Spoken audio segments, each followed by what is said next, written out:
উম্মতের জন্য তো সুবাদে আমি এক হাদিস আপনাদেরকে দেখাইতেছি, রসুল কি পাইলাম আর কি করতেছি। ওই রসুলের কারণে এই উম্মত জাহান্নামে যাবে, কিন্তু হাতকড়ি থাকবে না।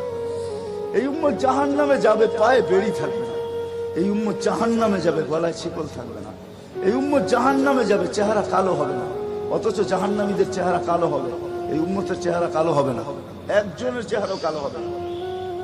ফেরেশতা জিজ্ঞেস করবে, আল্লাহ চেহারা তো ঝকঝকে, গলায় নাই শিকল, পায়ে নাই বেড়ি, হাতে নাই হাতকড়ি, এটা আবার কি পাঠায় দিলেন? তো আল্লাহ জবাব দিবে, আমার বন্ধুর উম্মত, খবর দাও। তো ফেরেশতা মালিক জিজ্ঞেস করবে, দারোগা হাতকড়ি নেই কেন? বলছে, যেই হাত উঁচুতে ব্যবহার হয় ওইটা হাতে হাতকড়ি লাগে না। যেই পাও মসজিদের দিকে চলে ওই পায়ে বেড়ি লাগে না।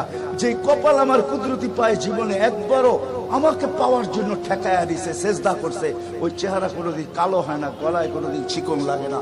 3 জায়গায় আগুন লাগাবে না, খবরদার, চেহারায়, হাতে, পায়ে, বাকি শরীরে লাগায় দাও।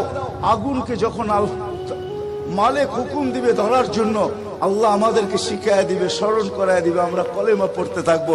আগুন আসবে আর যাবে, আসবে আর যাবে, ধরবে না।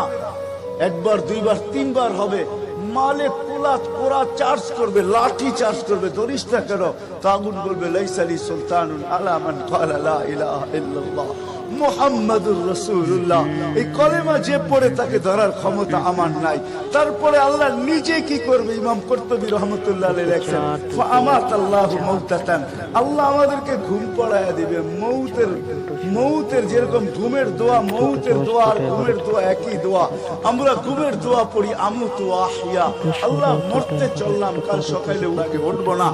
তো ঘুমো মৌত, আল্লাহ ঘুম পড়ায়া দিবে। আযাব ঘুমের ভিতরে কমপ্লিট করে আল্লাহ বাহির করে নিয়ে আনবে।